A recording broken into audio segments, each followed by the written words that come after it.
always think of you when spring comes, like it's something in the air at that time. Don't know why, always dream of you when spring comes.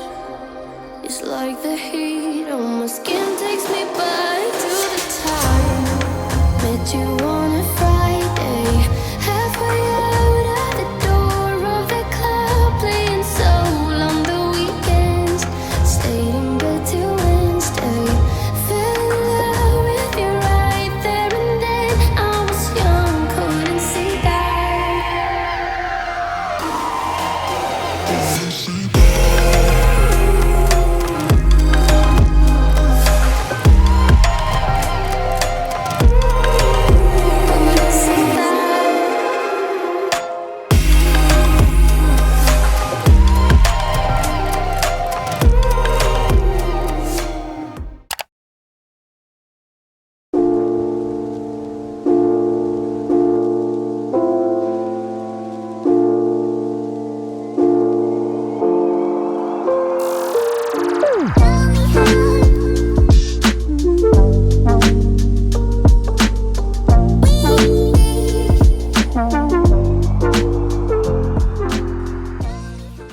Hi guys, I wanted to drop in here to catch up with you guys, and would love to have an open discussion with you guys as well in the comments section to see how you're doing. I feel like this month was not what I expected the new year to be like, but trying to stay positive, I guess that's what I'm trying to say. I've taken a break from Instagram. I haven't really been on it this entire month, and it's just interesting to see how it's affected my day-to-day, and I really enjoy not being on it. I didn't really realize how much mental energy it took from me until I stopped using it. And of course, there's so many positives to Instagram.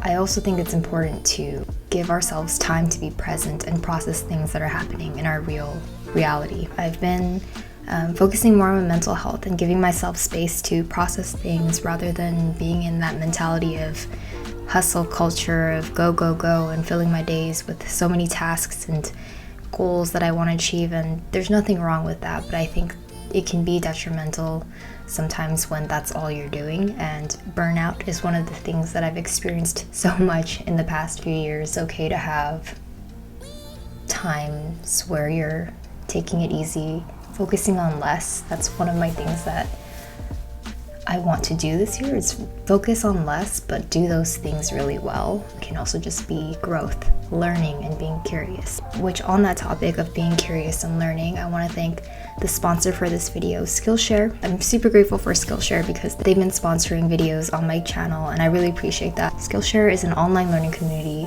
with thousands of inspiring classes for creative and curious people. You can explore new skills, deepen existing passions, and get lost in creativity.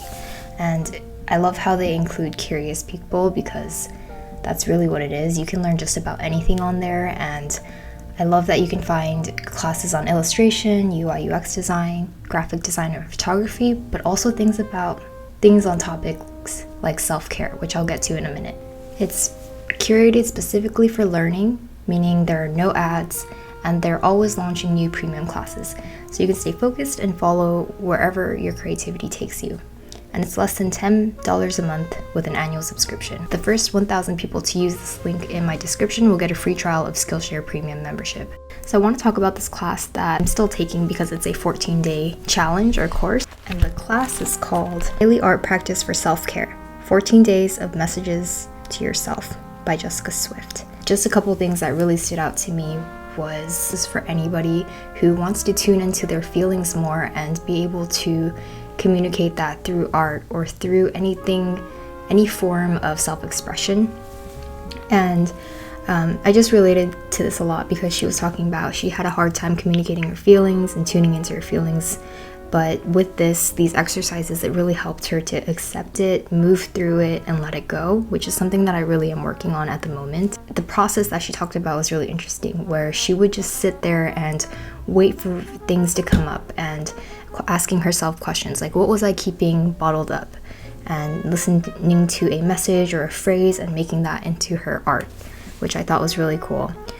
She also talked about you can use a medium that you're most comfortable with, and I'm still on day 2 of this, but I am excited to see just what I'll learn more about myself and what comes up. I would recommend this class to anybody, not just artists or designers, anyone who wants to tune into their feelings more and lean into their vulnerability. Recently re-listened or rewatched Brene Brown's TED Talk on vulnerability and shame, and I think I would recommend that to anybody who is struggling with that, as well as just seeing how human it is and how it's not a weakness to be vulnerable. And yeah, I think there's so much that I can talk about on that topic, but yeah, I think this would be a great first step if you're interested in that. I'll also link this Skillshare class below.